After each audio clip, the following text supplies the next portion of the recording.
Same dude, I still play with an N64. But see, it's so hard to hook up the old Super Nintendo.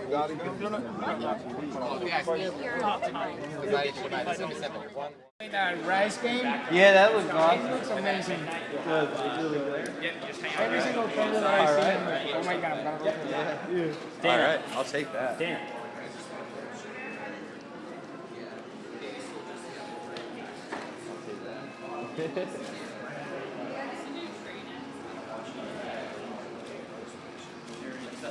Oh, I got it. Let's get the fuck out of here before I get lynched. There it is.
revolution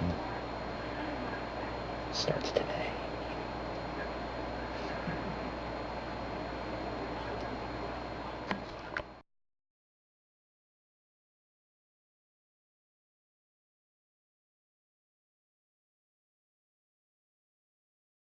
Hey, happy holidays, Merry Christmas to everyone watching out there. This is Mora Duke once again. Wanted to get on here, make a follow-up video to my last video about the Xbox One and the whole Spike TV fiasco about the PS4. Not that the Xbox party on Spike TV was any better, trust me, it wasn't. It was probably a little bit worse, but it's Spike TV, and objectively everything else to Spike TV. Spike TV always manages to make things worse. Always. So Spike TV fucking blows. This is common knowledge now. If it's not, you know, then God help us all. But, you know, the Xbox One has been out for a little over a month now, so I wanted to get on here real quick and post my personal experience with the system, as well as go through a few notes I've collected on my phone here from reading things on the internet, the major criticisms from the quote-unquote gaming community, because, you know, I know it's a new console war and everything, and people are getting a little too excited, but it's getting wicked old hat already, because I don't know why people are, some people on there, I don't know if they're paid shills for Sony or what, but there's people out there that have been going on a fucking crusade to see Microsoft crash and burn, and they're not going to anytime soon. Both consoles have had a little bit of a rocky start. There's some features on both consoles that were promised to be there during launch that they aren't just yet, but, you know, the day one updates for both systems, they both went relatively well. Both systems are going to have a small percentage of problems, which both systems did, with the Xbox One with the grinding disk drives, and the PS4 with the pulsating blue light of death, I guess you can say, where the system overheated or it just had a general hardware failure. But they're both isolated issues. You don't hear about either one of them anymore.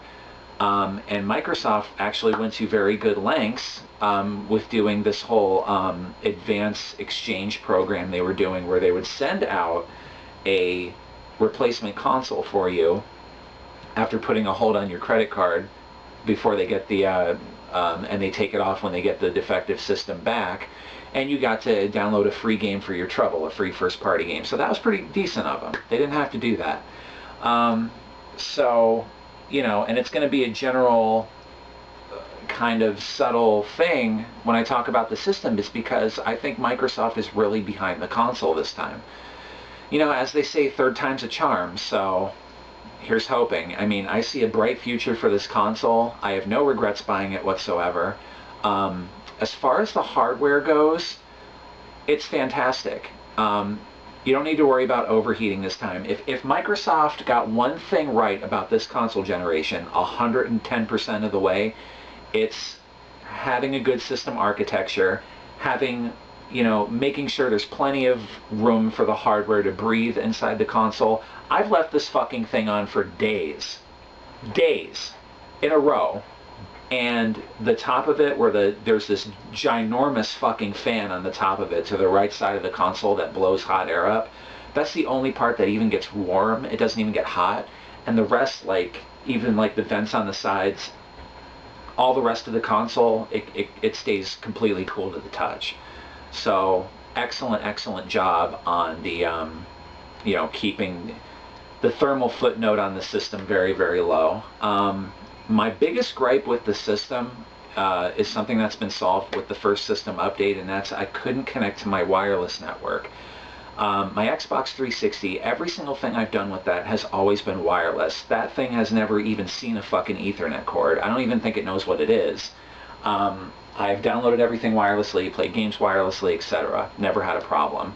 With the Xbox One, I got connected to my wireless network when I came home and did the software update. I got my day one console, to backtrack a little bit, I got my day one console from Best Buy at the midnight launch on the 21st and the 22nd, obviously. And I almost didn't fucking get my day one console because the credit card company that Best Buy deals with They're fucking assholes. I think they worship Satan, I heard through the grapevine. I think the managers at my local Best Buy worship Satan too. I'm just saying, and I almost missed out on my day one pre-order.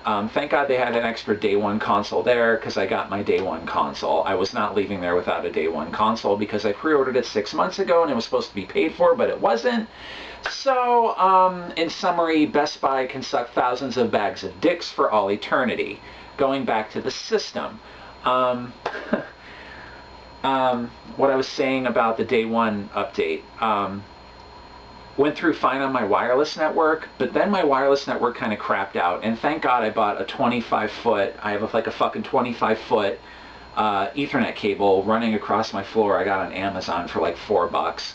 And I mainly got it to do file transfers to the original Xbox, but it actually comes in handy now because I'm keeping it in my Xbox One now for more stable multiplayer performance. So, but the wireless network now works after the first system update came out. Before it would see wireless networks broadcast in the area, like when I first got the system, when I brought it home, but it wouldn't stay connected to any of them, and sometimes it wouldn't even connect at all.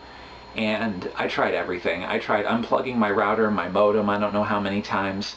I updated the firmware on both of them. I went into my router settings. I tried manually assigning the Xbox One's MAC address, like all this networking shit I did.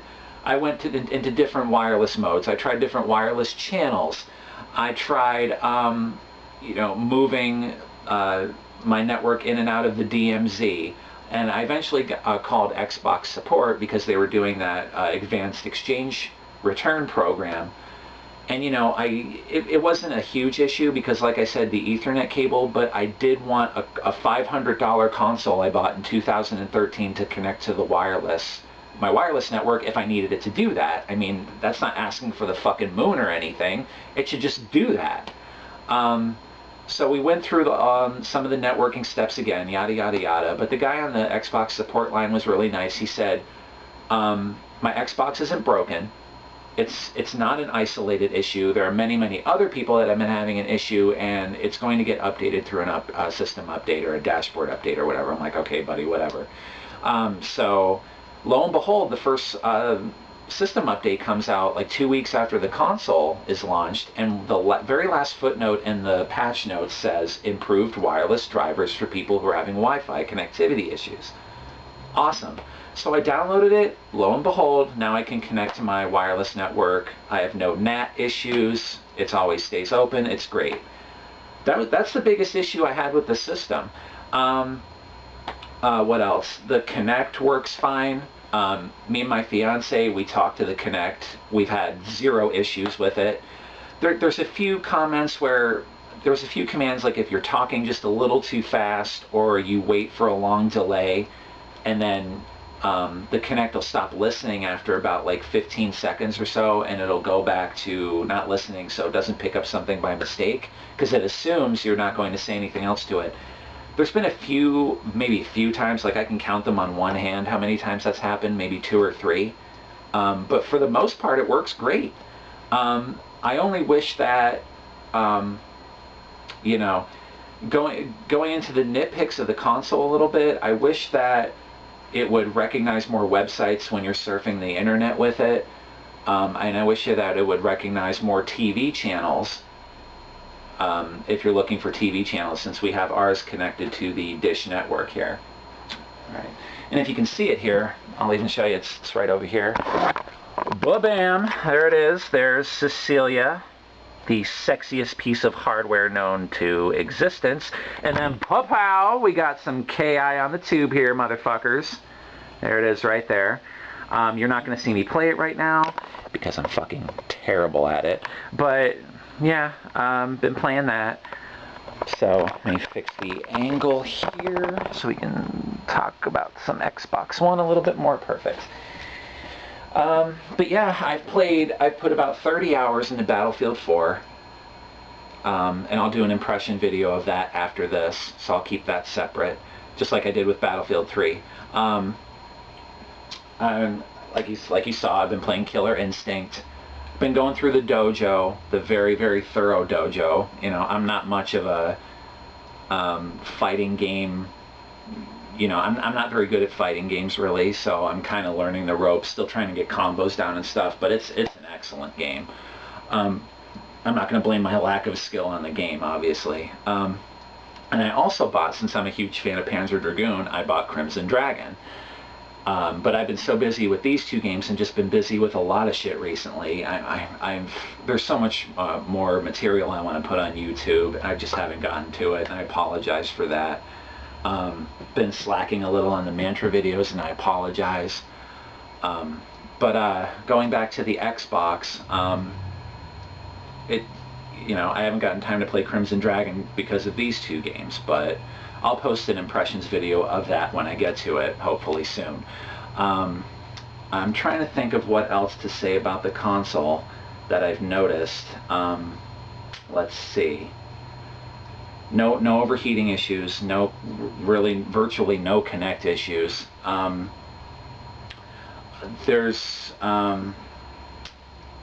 Yeah, really, honestly, the only problems I have with the Xbox One at this point are very, very small nitpicks that can be solved in a dashboard update or two from Microsoft.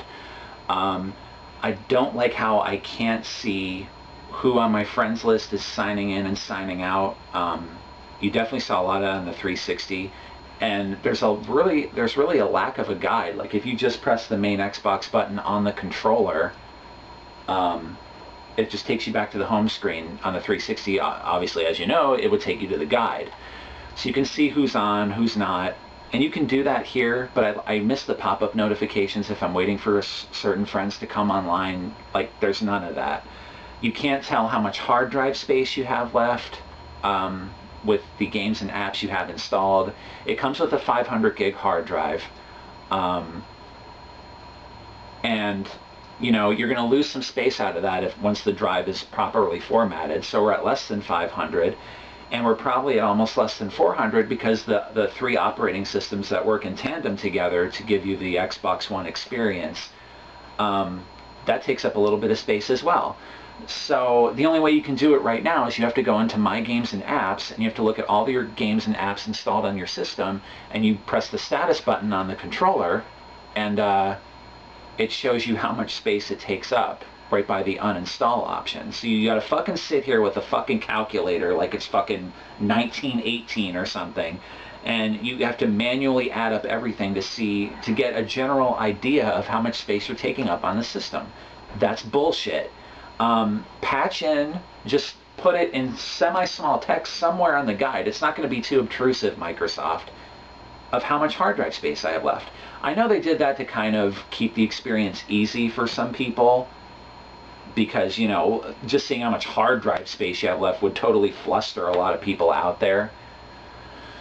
You know, moms who don't know their gigabits from their mega RAMs and stuff like that, whatever. But, you know, the price of the system itself, $500, is a bit steep. We have 6% sales tax where I am, so it was actually $530 after tax. It is a bit much. I'll be honest, that's an expensive fucking system. If you drop down a couple more $100, you can build a decent gaming PC. But, you know, I like the Xbox. It's a personal preference. So it's a hard sell if you're not going to use all of the features on the system. If you like going in and out of TV, if you really like the Xbox Live environment and stuff like that, and you just like the way just Xbox's like ecosystem, you know what I mean, then it's worth it. I mean, like I said before, there's not many problems with it. The controller is fantastic. I mean, it's an improvement in every single way over the 360 controller. So this is it right here. I'm sure you've seen it, the Day 1 edition, got the chrome D-pad right here. It's wonderful. As you can see, I have pretty big hands, and it fits perfectly right into my hands. Like, I'm not straining, I'm not uncomfortable. I can reach every single button on the controller with relative ease. And then like I went back to Battlefield 3 on the 360 the other night, and this is the 360 controller. It feels fucking weird, man. Like, it feels too bulky. I got this giant fucking battery compartment in my way, and on the, like, there's no battery compartment. It's actually in the controller now, so it's not obtrusive at all. The control sticks feel big and weird and plasticky and stuff like that. Like, I don't know how we used this controller for so long. Don't get me wrong, it's still a good controller, but this is like, it's 10 times better. As you can see, it's more akin to, as you can see, this is really bulky, the 360 controller. It's actually more akin to the old Xbox Type S controller. And I like this controller a lot. This is easily one of my favorite gamepads of all time. It's, as you can see, it's very, very similar. So I'm happy they actually went back to the old Type S design. It's like they took the Type S and the 360 controller, and this is the perfect marriage between the two. So it's great. Absolutely, positively no complaints about the controller, except, like I said, I would like to see how much battery power is left in the controller, because I've already went through probably 2 sets of batteries so far. And when the controller dies out, it just keeps asking you to reconnect the controller. And when you try and hold in the Xbox button to reconnect it, obviously there's no power left in it, so I got to replace the batteries. Flawless controller. There's people that have complained about, let me get into the nitpicks here. One I can remember off the top of my head is people talk about degraded picture quality, like Xbox adds like too much sharpness and too much brightness to games as well as TV, and the blacks are crushed, like all this like video file nonsense. I don't notice any of that. My TV, like our TV stations look exactly the fucking same before we got the Xbox One. And now I have the Xbox One working in tandem with our DVR. Nothing's changed. The picture looks exactly the same. So I don't know where people are getting this picture degradation nonsense. It's fucking bullshit. Don't listen to it. You know, if you're one of those video files that freaks out because, you know, you're watching something in 1080p and there's a fucking screen tear somewhere on the left corner of the fucking screen, then, you know, I don't think anything's going to please you at this point, but that's just my opinion.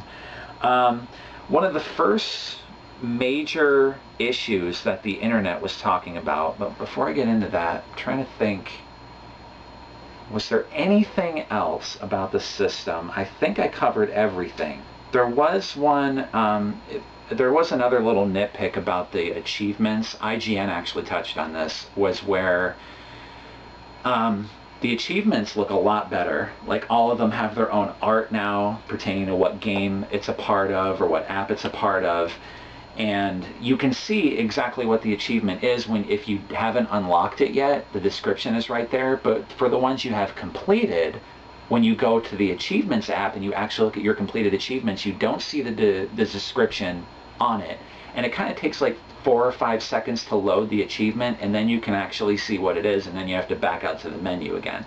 That's kind of cumbersome. Again, nitpicks. I'm basically like searching for things to complain about, and when you've reached that point about any product, you know the product it's pretty good. I mean, come on. Like I said, people, best console, one console to rule them all. It's the Xbox One. Just the way it is, you know. Oh, there is another nitpick where, excuse me, there's another nitpick too where, like I said in the beginning of the video, where there's features that are missing out of launch. You can't, I don't think you can snap Skype still to the side of the screen and play a game at the same time. That kind of sucks, because that was one of their major marketing things. And also, people have been having problems with surround sound. I don't have a surround sound receiver. I just have stereo, so I really can't comment on that. But what I have read is that I believe both of those things are coming in future system updates. So literally every single complaint I have about this system, and most people have about this system, it's going to be fixed in a few dashboard updates. So, but trust me, the system right now is very, very usable. It's just going to get better with time. I have absolutely no regrets with this system. But, so let's get to some people on the internet being butthurt idiots. One of the biggest complaints I read about over and over and over and over and over again is how the Xbox is severely underpowered when it comes to the PlayStation 4. We're still doing this. You know, I know you people are a little excited because it's their new console, so a new console war is upon us. Like, there's really no war. These systems, the PS4 and the Xbox, they couldn't be more similar, really, if you get down to it. But, you know, people just have to sharpen their pitchforks, and they have to have something to complain about, or, you know, their lives would have no meaning, I guess. So they're going to talk about how, you know, the PlayStation 4, how the you know, the video hardware in the PS4 has GDDR5, and the Xbox One only has DDR3, and the Xbox One, you know, the processor speed is slower. It can only do so many processes at once, but then it has the ESRAM. That really doesn't matter, and it makes things a little more complicated for developers. Who fucking cares? No, really, who cares? You know, I remember a system that came out just over 20 years ago now, exactly. God, am I old. And this system was actually the world's first build 64-bit system, the Atari Jaguar, that came out on November 15th, 1993. 64 bits. And this was still when the Super Nintendo was alive and well. Even the Genesis was alive and well. The Genesis was out for, what, 5 years at that time? Came out in '88. And it was 64 bits. And their marketing was like 64 bits. You know, you're not going to see this shit on Super Nintendo anytime soon. You know, and it had great hardware. It had arguably great hardware compared to the Super Nintendo and Genesis. Obviously, 64 bits, 64 bits. But then, you know, you saw it, and it was a spectacular flop in the marketplace because there was no games really worth playing on it. There was maybe, what, 4 or 5 interesting looking games to play on it, and out of those 4 or 5, only like 1 or 2 were actually worth playing, you know. But the point I'm trying to get across here is I don't give a shit what kind of hardware you have in your system. What games can I play on it? What software is backing up the hardware? That's all that fucking matters.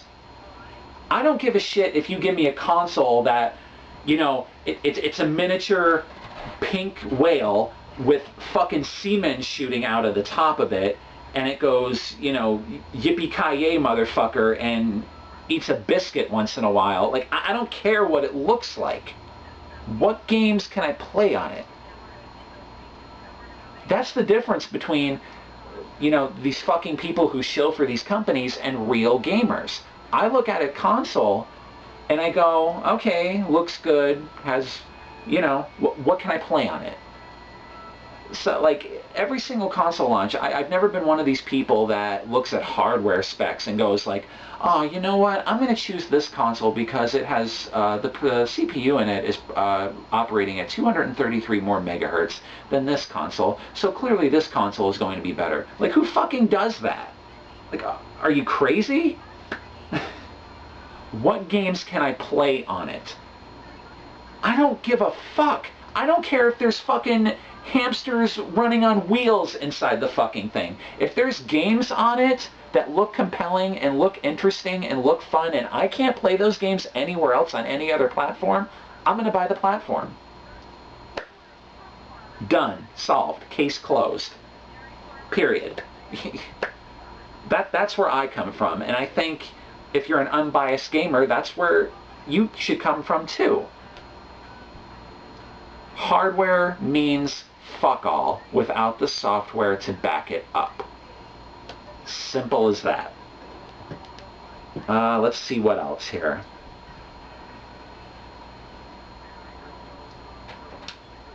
Let's see, Kinect response problems. We've been through this.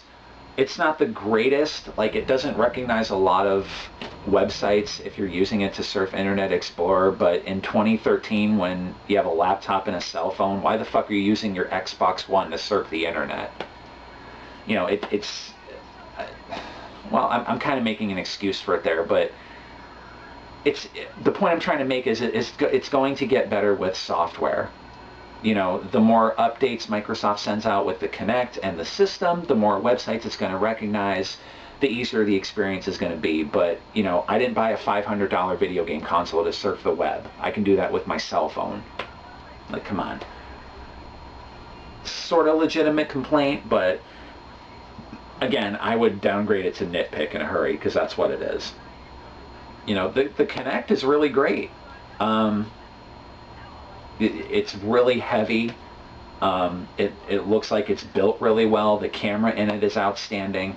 One of the other games I played was the Kinect Sports Rivals preseason. They have that demo out where you're only doing that one jet ski level, and you have to actually, you know, the way you accelerate is like you're actually doing a jet ski, and you close your right hand to like hit the throttle if you ever drove a jet ski before, and you know, you actually steer like this, and you lean a little bit if you want to do a hard turn. It works really well. The only complaint I have about it is we have a small living room, and the TV's right here, and if I stand right here, I'm too close to the Kinect, so I have to actually turn the Kinect, and I have to like go out towards where, like to another room there, and then it'll actually see me. So there's a bit large minimum distance between you and the Kinect to actually get Kinect Sports Rivals to work, but that's more of a situation with my living space than the actual system. So I'm not gonna fucking, you know, blame Microsoft for that. Though there's some people out there that will, and I just don't get the logic. I'm sorry. I probably don't get the logic because there is none.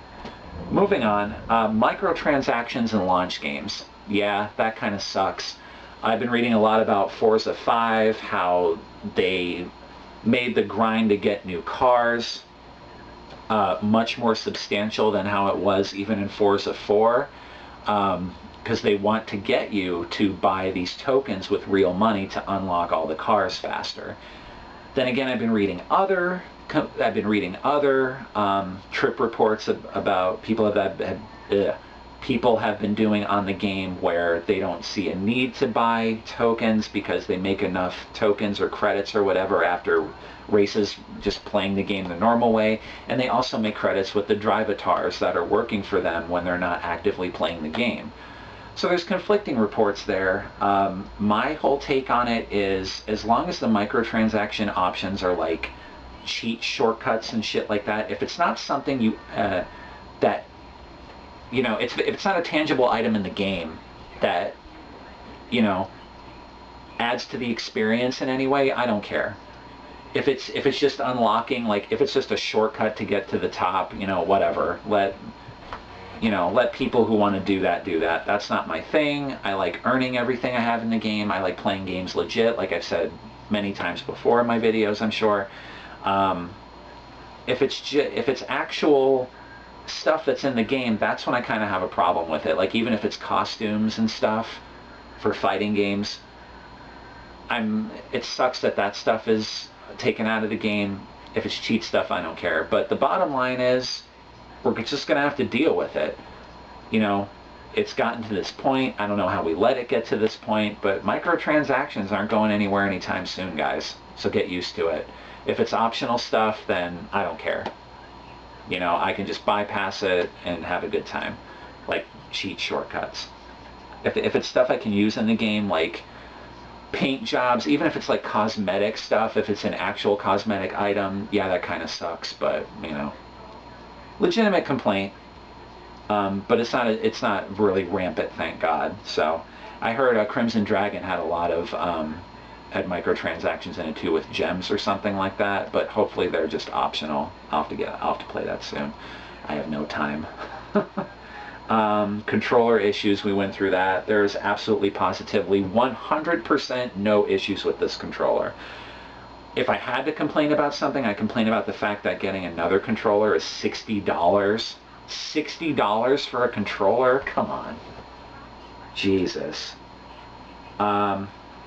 Install issues and Wi-Fi issues. I touched on the Wi-Fi issues. There was issues with the install when I first brought the system home, and I tried to install Battlefield 4 off the disk because there's mandatory game installs. And it's a big game. It's a pretty hefty game. It's like 35 gigabytes. And it sat at like 0% on the dashboard for almost an hour. I'm like, what the fuck? You know, I thought the fucking disk drive or the game was messed up, because that's just my luck, you know. But I read online what it does is it tries to download the update as it's installing the game or something. So when it reaches 100%, the game is fully updated, it's ready to go, all that stuff. So what it was trying to do was, I think, download the update first and then install the game. And my internet is absolutely, well, it's not terrible, but it could be a lot better. Like, I can only, on a good day, I can only download 110 KB a second. So that's like 0.1 megabits. That's my download speed, and my upload speed is maybe a third of that. So yeah, it takes forever to download gigabytes of data where I'm at right now. I gotta update that connection, but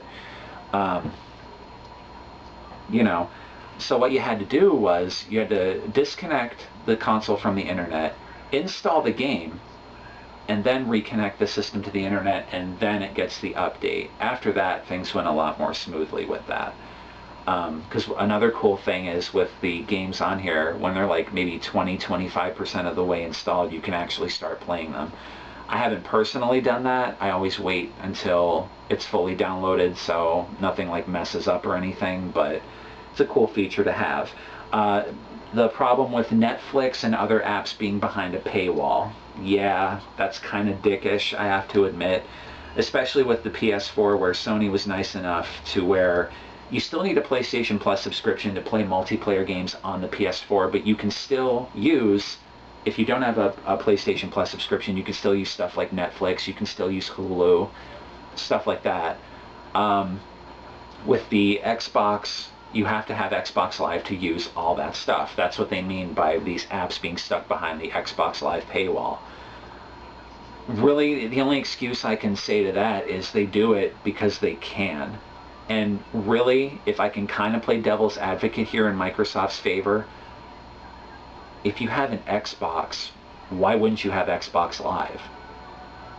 I mean, like the 360, when I let my Live subscription lapse for a few months and went back to playing games for the original Xbox, waiting for the Xbox One to come out, there really wasn't any reason to turn on my 360, because the only thing you can do on the 360 and with the Xbox One now, since they're so similar with Xbox Live restrictions and whatnot, is you can play single player games, and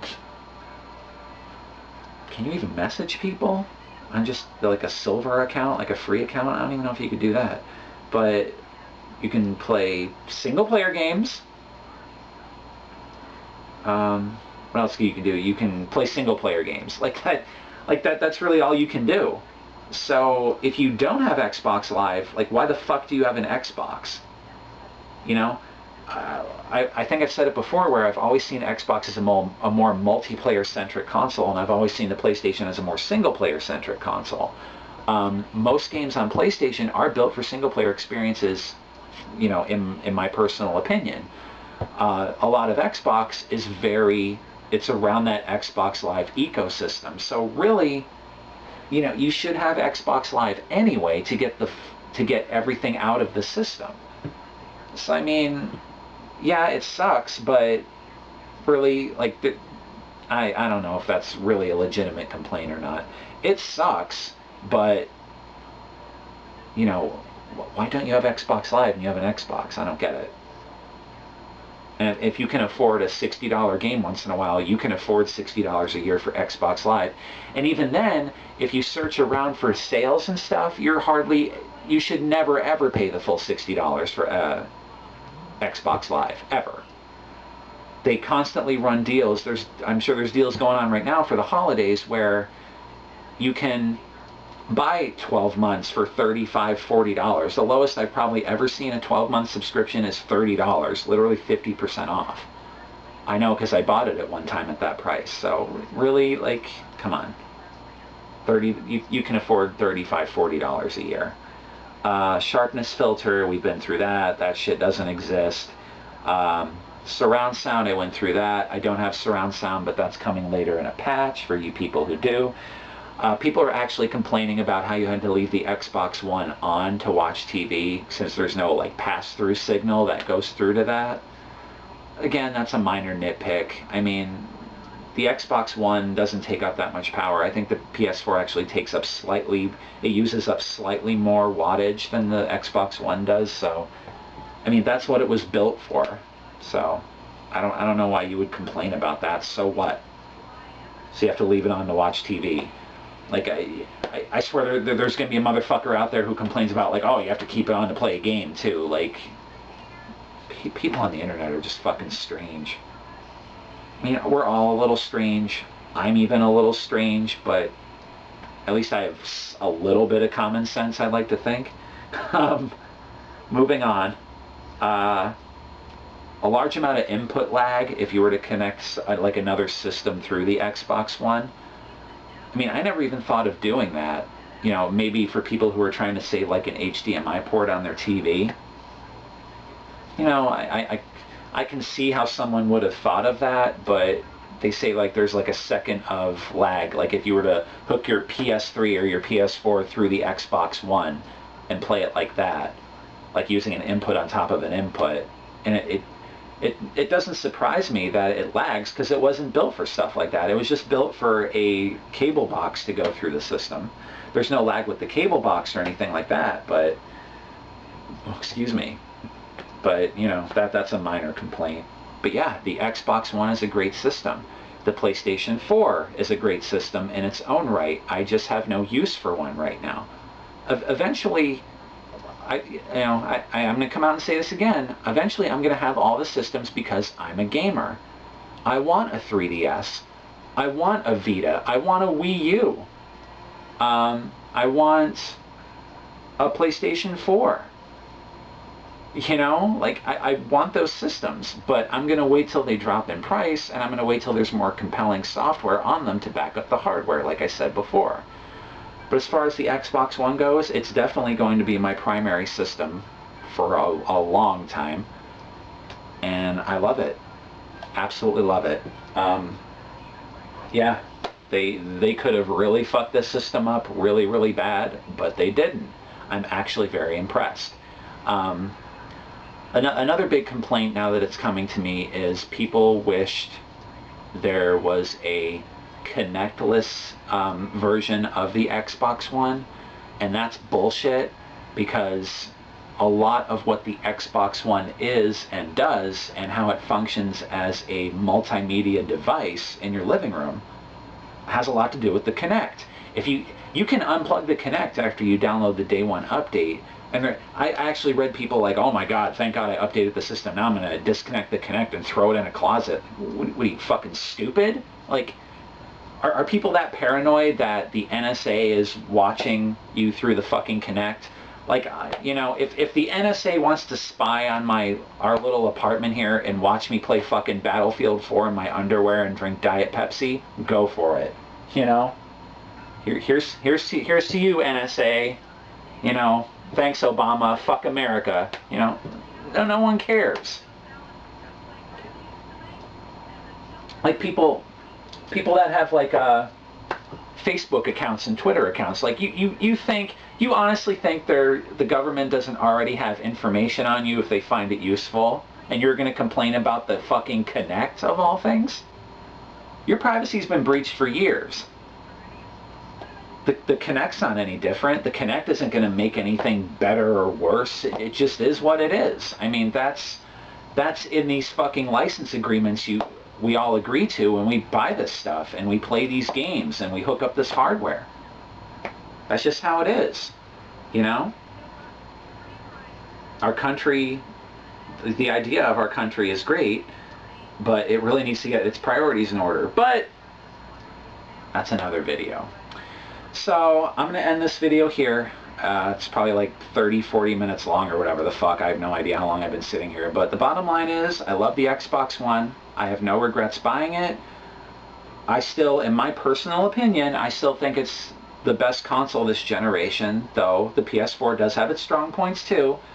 Like, I'm a huge fan of the Xbox, but like I said before, I'll buy a PS4 in the future. You know, my best advice is to be like, you know, watch videos online of actual gameplay. Like, don't trust professional games journalists for their opinions. You know, if you have to watch a video or read articles of theirs, take it with a large grain of salt. Watch videos, you know, form your own opinions, be an individual for God's sake. You know, make your own informed purchase, and not just about game consoles, but about everything. And vote with your wallet. What is your personal situation? What do you personally like to play, and what would you like to, which console, you know, which properties on what console do you favor more? Look at the games that are coming down the pipeline. What games coming out, you know, do you really want to play? If you really, really, really want to play Infamous Second Son, then getting an Xbox One is going to be worthless to you because it's a first-party Sony game. Then get a PS4. You know, just be happy. Be happy you know, Nintendo is releasing somewhat good software recently with Zelda and stuff like that. Be happy that we have new systems. Just be happy. You know, it's Christmas time. Come on. You know, but yeah, I'm going to end this here, and I'm going to go right into the games, what I think more about them. Mainly about Battlefield 4. There's not a lot to say about the other games, but I'll get into that. So stay tuned for that. Mantra 5 is coming soon. That is in the works. Like I said, I've just had no time. I apologize, but I'm trying so hard, guys, for, you know, the 5 of you that are on here and enjoy my videos. I'm trying to get more material up, and it's coming as soon as possible. And thank you so much for your patience. Thank you for watching. Have a great holiday, and I will see you guys next year with what I do best. More Duke's Mantra, and the occasional rant every now and then when I get pissed off about something. Merry Christmas, guys. Jingle bells, jingle bells, jingle all the way. The name of this song is Jingle Bells. We're gonna break